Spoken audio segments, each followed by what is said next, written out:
Welcome to my video. You're joining me now as we head towards the grid for the start of race 2 at Silverstone on the 13th of September. Race 1, you might have seen already, had a good start, made a big mistake about 2/3 of the way into the race. Race 2, our grid position is determined by our second fastest. That's me doing a small burnout there to get some heat into the back tyres. Our grid position is based on our second fastest qualifying time, and because I only had one good lap and the rest were a bit rubbish, I've dropped down behind two other cars that I was in front of on the grid for race 1.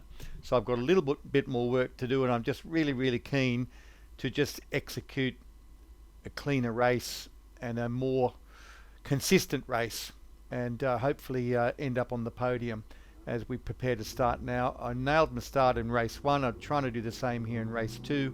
Get the revs right, but don't totally floor it until we get some forward momentum. And it's not a bad start. Nobody gets a leap away from me, and I'm certainly hanging in with the cars at the front. The car right behind me is Xavier Brook. We had a bit of a duel in race 1 where Xavier was quite cunning and utilised me, perhaps slowing a bit more than him, for yellows to close a great big gap on me, and then overtook me in the final corner where overtaking was allowed in the race. But determined to make amends and do well. Unfortunately, I was a bit unsighted here and put two wheels on the grass, and I've hit that poor gentleman in the black car 66, hit him in the driver door with my front guard, so that is totally my bad. And I've now dropped a few places. I've dropped back behind 2 or 3 cars, and I've got quite a bit of work to do if I want this to end well. But I've checked the steering, the car feels okay. Turned out it was just superficial panel damage on the near side front wing, but the chassis is okay, the alignment is all okay, and I've got a car that's feeling fine. So it's head down now as I try to catch up. I'll sign out now and come back when there's a bit more action.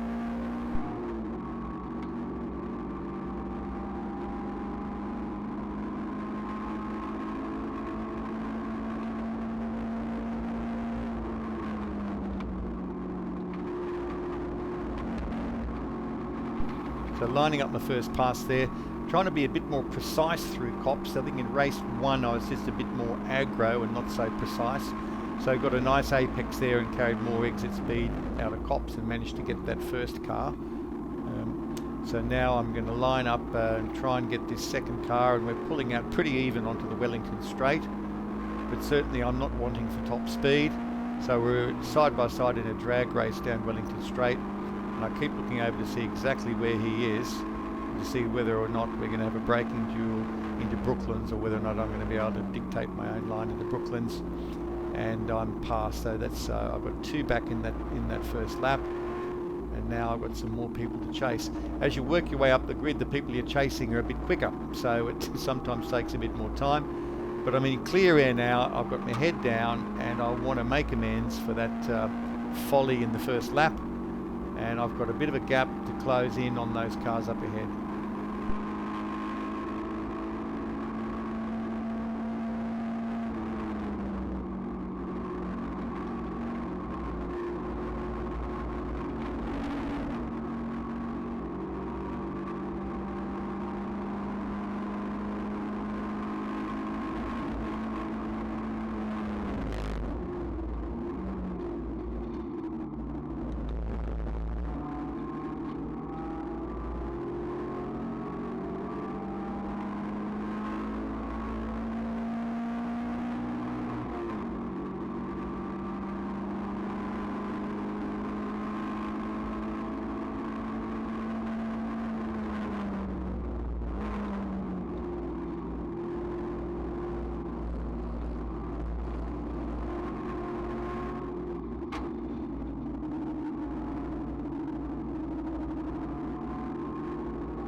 See quite a bit of dust. Somebody's run wide. Now that affects your speed the whole way along pit straight. You just don't get that speed back, and you can't match it with somebody who's had a good exit. And I come up and it's Xavier, my sparring partner from race 1, but this time I'm taking no prisoners, and I've learnt a bit from race 1 that an inside line can work through cops, although I had to do quite a bit of correction and nearly had to present ID in a different postcode on the exit of cops, but I managed to get that pass. So that's pass number 3 on Xavier, and now I'm taking off after these next 3 cars ahead. And Xavier's having a good look at me there, you can see through the rear view.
To these 3 cars ahead, which feels fantastic, but you can see here in the rear view that I'm by no means alone in my ambition of getting forwards through this group, and Xavier is right here with me and catching a bit of a draft. Now I stay middle, because if I go left it's very clear what he should do, if I go right it's very clear what he should do, but by staying middle it makes either choice a little bit of a trickier choice. It causes a moment of doubt.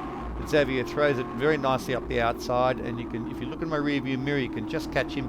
We are absolutely side by side. I could reach over and touch his car here, but we both offer respect to each other through the corner, and I managed to get a better drive out, and I'm so happy about good close racing without contact that I give Xavier a big thumbs up. But the duel is far from over, and I'm still very focused on catching these cars up ahead, and I'm trying to get a nice clean entry and a nice fast exit out of cops. Have to do a bit of correction there. The cars are moving around and sliding around a lot. We're on these cut slicks or semi-slicks, and the car does move. There's amazing grip, but the car will move around on them. And now I'm getting closer and closer. Xavier's having a look up the outside, and I'm getting closer and closer to these cars in front and just sizing them up and trying to work out where I've got a bit of an advantage and where I can attack. So on this run up Wellington Straight, and we've still got a few laps in hand, I'm just having a bit of a look here and deciding what I can do, and where any opportunities might exist the next time round.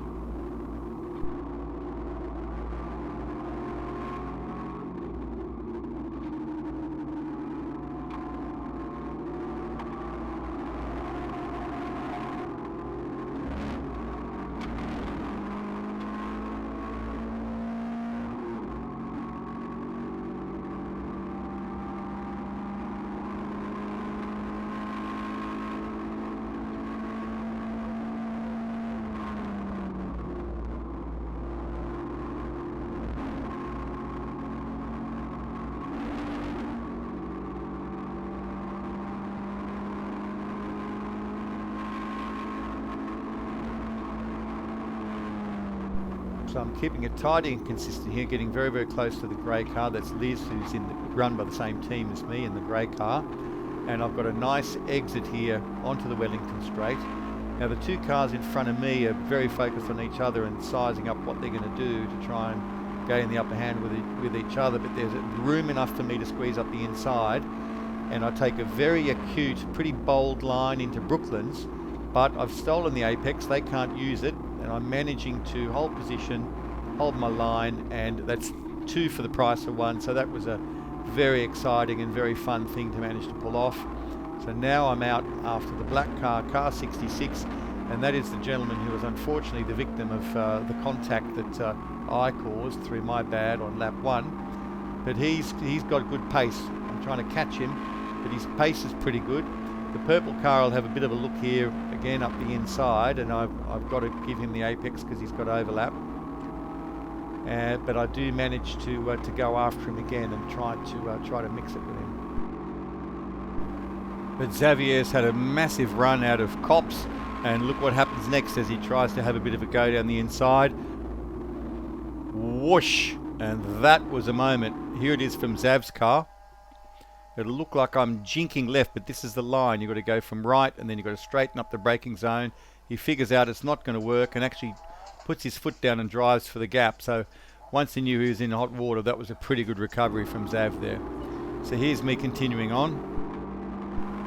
So I reckon I can catch this black and purple car because I caught him before, but it becomes a bit academic because you'll see as we enter Brooklands, there's been a 2-car incident in Brooklands and we've got 2 cars on the racing line, and that causes a red flag. So the race is over and the positions are counted as we cross the finish line previous lap. So that was before the black and purple car got me into Copse. So I get that position back. So I'm pretty happy with that drive. It was a good fight back after an error on lap 1. Put my head down and passed 5 or 6 cars on pace, on circuit. I'm happy with that.